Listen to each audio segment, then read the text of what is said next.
Let nature do the work, the magic of chop and drop and how to let living mulch transform your soil.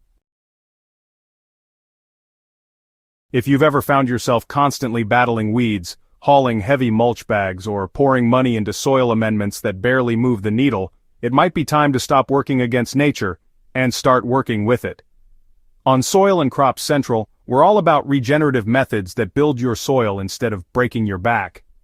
One of the most powerful underappreciated techniques out there is chop and drop, and when combined with the wisdom of letting nature's own ground cover take over, it becomes a game changer for gardeners and growers of all levels. So let's dig deep into this powerful, practical, and proven method that truly transforms your soil health, reduces your labor, and feeds your crops naturally.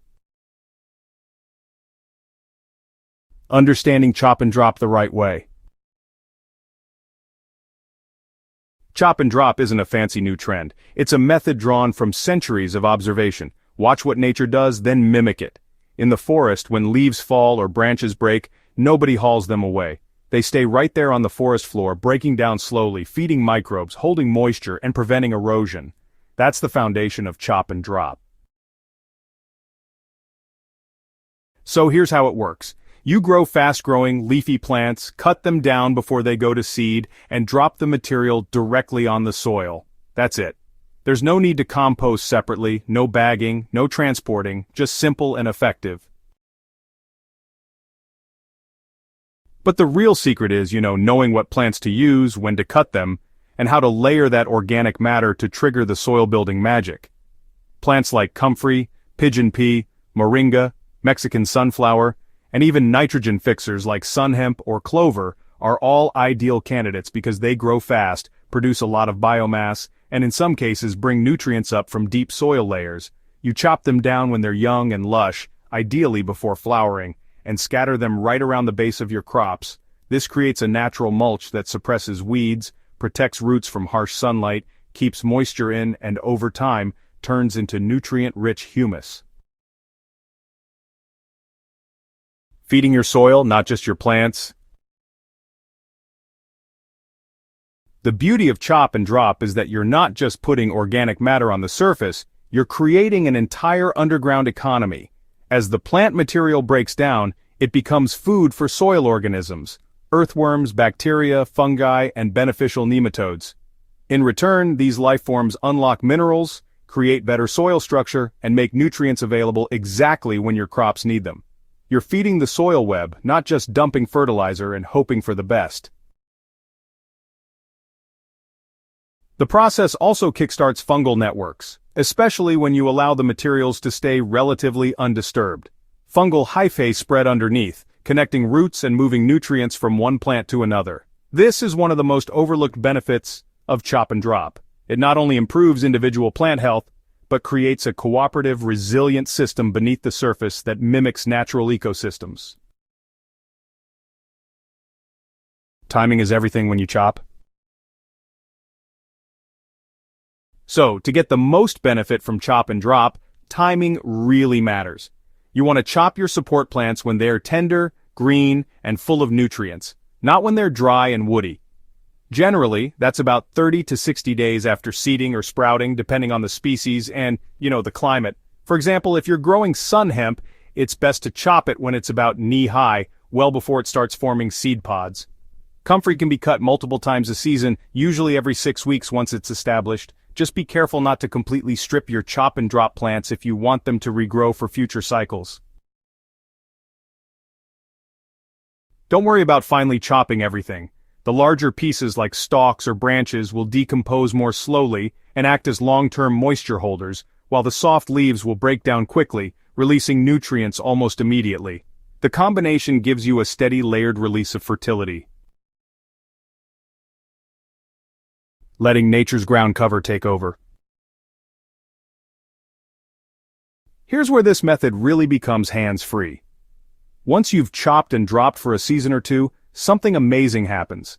The bare soil begins to cover itself. First with weeds, yes, but over time with a mixture of beneficial volunteer plants, low-growing legumes, clovers, and sometimes even mosses, depending on your microclimate. This living ground cover is not your enemy. In fact, it's a sign your soil is healing. Instead of constantly yanking out every green shoot, observe what's growing. Plants like white clover, vetch, creeping thyme, or even dandelion can actually be allies in soil health. They protect the soil from direct sun, prevent compaction, and in the case of legumes, even fix nitrogen right where you need it. The trick is to manage them with regular trims, not total removal. Letting the right ground covers flourish means less work for you and better fertility long term. So, let's talk about a simple, yet really potent liquid formula that can seriously speed up decomposition in your garden. Want to take your chop and drop to the next level? Well, you can actually activate the breakdown of plant material using a simple bioactive spray made from ingredients you probably already have on hand. Here's a proven recipe that helps kickstart microbial action and really speeds up decomposition. 1 cup unsulfured molasses, 1 cup liquid fish fertilizer, 1 tablespoon seaweed extract, and 1 gallon of dechlorinated water. Mix everything thoroughly and apply it directly over your chop and drop layer using a watering can or sprayer. The sugars and molasses feed the microbes, while the fish and seaweed provide trace elements and amino acids that, enhance microbial and fungal growth. Just apply this once every few weeks during the growing season for the best results. Alright, let's talk about how to avoid the mistakes most gardeners make. So, one of the biggest mistakes with chop and drop is removing too much material too soon. Patience is key, really. Let the biomass layer build up over time. It might look kind of messy at first, but that mess is actually building your topsoil. Another mistake is using diseased or pest-infested plant matter. Always inspect your plants before chopping, and if something looks off, just discard it far from your growing area or burn it. Also, don't till your chop and drop layer into the soil, just leave it on top. Tilling destroys the fungal networks you're trying to encourage and disrupts the soil organisms that are working to digest the organic matter in place. So let's talk about how chop and drop actually builds long-term resilience in your garden. It's not just a quick fix. It's a strategy that strengthens your soil and plants year after year.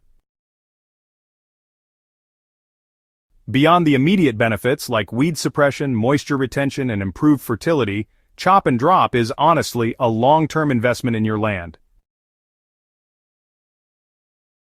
Over time, it builds humus, improves drainage balances, pH naturally, and even buffers against crop disease by promoting microbial diversity.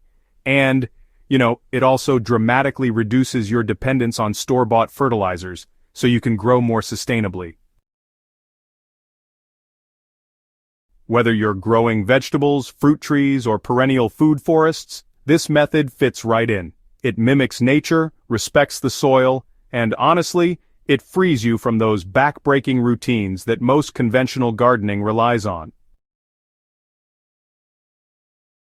Let the soil be the star. The beauty of all this is that you don't need a fancy setup or expensive tools.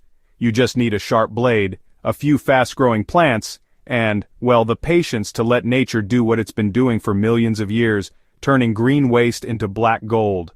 Let your soil lead the way. Give it the organic matter, moisture, and coverage it needs, and it will reward you with healthier crops, fewer weeds, and a garden that practically manages itself. Subscribe for more powerful soil wisdom.